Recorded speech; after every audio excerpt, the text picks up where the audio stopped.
All right, so in this example, they're asking us to write sigma notation and evaluate the sum, right?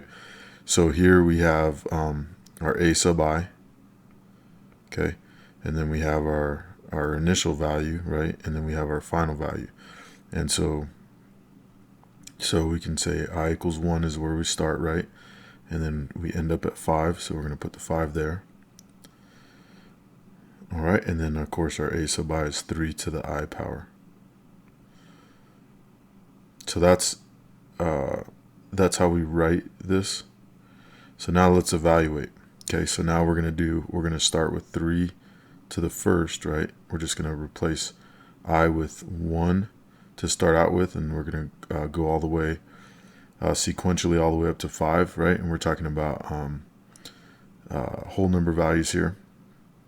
So 3 to the first, 3 squared, 3 cubed, 3 to the fourth, 3 to the fifth, right? And that's where we stop.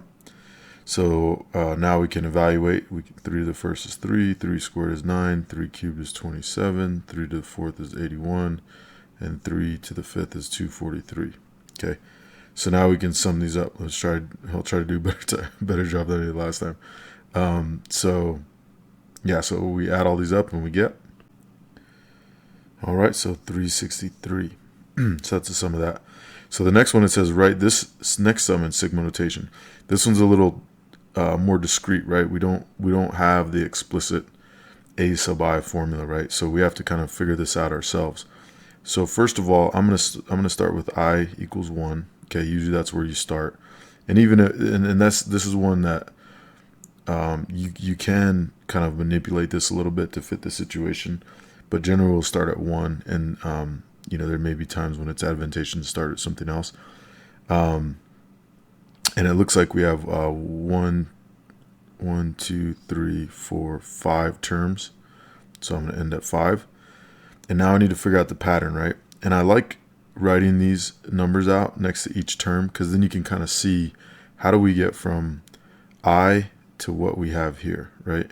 How do we get from I to these values? And so to me, it looks like that it's harder to tell here, right?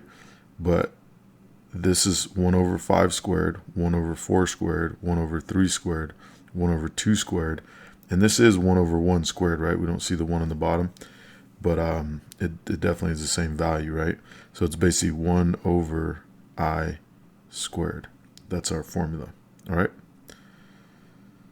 So this is how we write the sum in sigma notation. All right, and of course we could evaluate this and add it up. It's not asking us to do that here, but we could definitely, add those up. Take a little more work, getting common denominators and things like that, but definitely doable. All right, so go ahead and get this into sigma notation.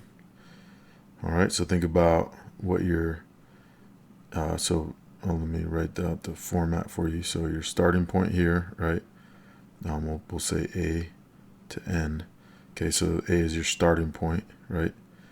And then this is your ending point, and then you put your function here, okay? All right. So if you got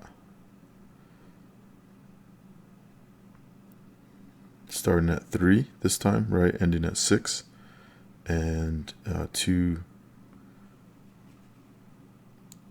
to the I-th power, right, is our function.